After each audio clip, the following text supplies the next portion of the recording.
Today I'm going to take you through how to pack your kit and what to pack in your kit for the Lakeland 50 or Lakeland 100. So I've just spent a little bit of time collecting all of my kit and laying it out. It's actually been quite handy for me to get all of my stuff ready. A lot of this is obviously my pack, and this is all mandatory kit. And then over here I've also got a couple little bits that are extra things that aren't on the kit list, obviously, just things that I like to take. So let's go through it all and I'll explain everything that we've got on the kit list and how I'm going to pack it all in my pack. This is actually a full dress rehearsal. I've actually put on what I will start in, most likely. This is a really comfortable old race t-shirt, which I just know I'll be nice and comfy in. Obviously got my favourite sports bra, comfy pants, shorts, my running socks, and then my shoes over there. So we're fully having a dress rehearsal for the race day. So first of all, if you haven't already, obviously download the event notes for the Lakeland 50 and 100. And on page 9, you have the full kit list of everything that you have to take with you on the race. We'll just go through all of this one by one, and then we'll touch on the extra things that I'm going to be taking with me too. So we're going to pretend that we're going to kit check. So when you go to kit check for the Lakeland 100, which is at registration, you need to take everything with you. And the quickest way to get through to kit check is to have everything in a bag for life and have it all loose in a bag for life. Don't bother packing your bag until you've been through kit check, because you'll just have to unpack it and repack it again. So we're going to shove everything in this bag as I talk about it, and then we're going to repack it in a minute. So let's start with the pack. This is the Montane Gecko 12 litre, I believe, and you can just about fit everything you need for the Lakeland 50 and Lakeland 100 in one of these packs. It's obviously got, for me, I like to use a soft flask that came with the pack, so I've got those on the front, and I've also got the whistle in the pocket. You'll find that most ultra running packs will come with a whistle attached, whether it's in here or whether it's on the front somewhere, but that's my pack, so that's going to go in first. I've then got my first aid kit.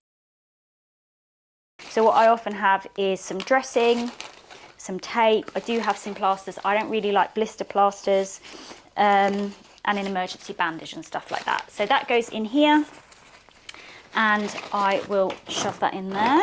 The next thing on our kit list is 4 waterproofs. So I have my waterproof coat, which very handily packs down into a nice neat little parcel. That's going in, and my waterproof trousers. Spare base layers. So I have my leggings and an old long sleeve top. These are emergency base layers to only be used in an emergency. I'll be putting them in this little bag with my emergency food. Next on the list is the mobile phone. I've got a really old, what is this? Alcatel One Touch. It's from Tesco's. I just popped down Tesco's. I think this is £10, and you can get a pay-as-you-go SIM, put a tenner on it, and just have it as your emergency phone in your pack. I also will carry my own iPhone. I have. We'll talk about that a bit later, but this, as far as I'm concerned, is my emergency phone. This is the telephone number that I give the organisers, so if they need to get in touch with me on race day, this is the phone that I'll be using. It will be on for the duration of the race, and I know that it will always have battery. Probably won't have that much signal in the Lake District, but I know that I can always rely on this to make a call in or out if I need to. My whistle was on my pack, but here's my compass. Hat and gloves. I will take a buff, which if I need to, I can make it into a hat. I also take my cap, and I like to just take some really old school, these are actually kids, look, they've got dinosaurs on them, what we used to call magic gloves, because if it's raining, you're going to get wet hands anyway. I don't tend to get cold hands, so I just will take some of these, and if I'm doing the 100, I would take a spare set into my drop bag and just replace them when I got to my drop bag. Emergency 4 blanket, a cup. So this is obviously much debated on the Lakeland 50 and Lakeland 100 Facebook community group. What cup do you take? I like to rely on my trusty old Pony Club cup. This has seen me through many a race, and I know it's really lightweight. It's not going to break, and I can normally shove it in one of the back pockets of my pack. The food, my head torch, and my spare emergency head torch should that one stop working. Emergency money. So I like to put some paper money, hang on, where is it? In the back of my telephone. I haven't got any paper money right now, so this post-it is representative of taking some cash with you. And if I get to Tilbury Waite and Jacob's Ladder, which is the last aid station on the route, then that is what will be going in the Jacob's Ladder fundraising pot. So that will go in the back of my phone, so I know that it's there. I'm not going to lose it as I'm running along. The map and roadbook, which will be given at registration when you go through kit check.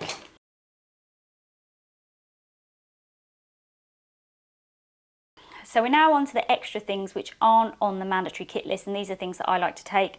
Goes without saying that I'll be taking my watch. I use a Coros Apex Pro. It is the only watch that I've had that has lasted the distance. It's up to you whether you take a GPS watch or not, but that's what I'll be taking. I like to take my iPhone and these bone conducting headphones. I really like listening to music or podcasts as I'm running along, but I don't want to rely on this phone for emergency purposes because the battery will probably run out while I'm listening to music. That's why I take the old kind of brick type phone, which I know will survive. I have some gels in a sandwich bag. I'll be taking more than this, but just for the purposes of this video, I normally have a sandwich bag for each quarter of the race. So I'll have everything in there that I know will last me for a quarter. I'll rely on that, and I'll also rely on the checkpoints as well, obviously. But I'll have one sandwich bag for each 25 miles of the race. And then I like to pack my foot kit, which is in here. Again, this isn't something I do for every 100-mile race, but for the Lakeland, especially if it's going to be wet, I'll consider taking at least a couple spare pairs of socks in a dry bag. And then what I will do before the race is I will decant some of this squirrel's nut butter into something like this, which is just an old, I don't know what that is, lip salve tin, because I don't want to be carrying this whole thing around the Lakeland 100. So I might put a little bit in here, put that into my dry bag with my spare socks, and then when I get into an aid station, if I decide I want to change my socks, I'll often take my old ones off, get some loo roll or some towel or something just to dry my feet, put my fresh socks on with some of the squirrel's nut butter as well, so that's going in too.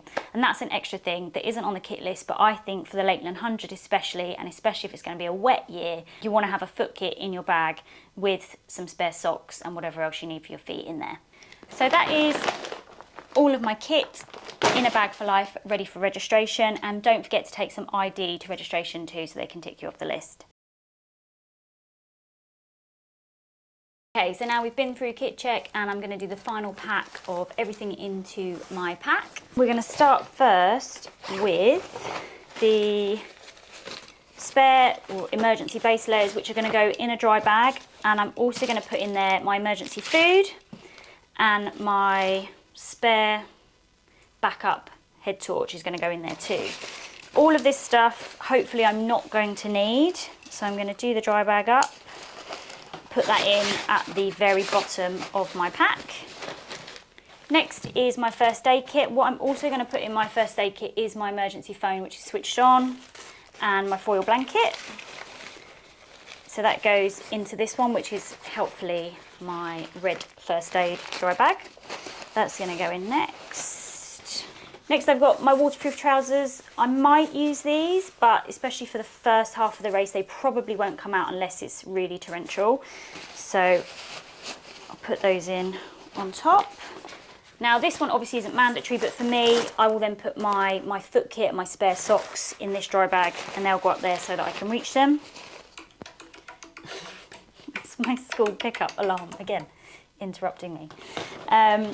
And then finally, I will put my coat at the very top. I have never taken extra layers other than the emergency ones in the first half of the Lakeland 100. I normally run in shorts and a t-shirt, and then if I start to feel the cold or if it starts to rain, I might put my coat or my waterproof trousers on. If you do feel the cold, then you might want to take an additional layer in here. But for me, particularly from Coniston all the way to Dalmain, I can just rely on what I'm wearing and my waterproof coat and trousers if I start to feel a bit chilly or if it starts to chuck it down. So that's everything in the main part of this pack for me. This bag has helpfully got a separate section which goes against your back.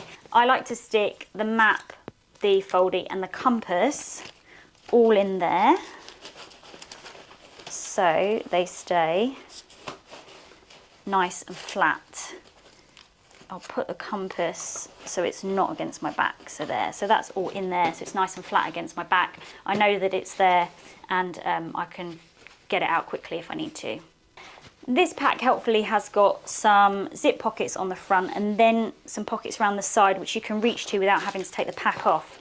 So I'm going to get my cup and my spoon, and I'm going to use this actually to store my buff and my gloves. I'm going to put them in there and then put that in one of the side pockets around the side of my pack.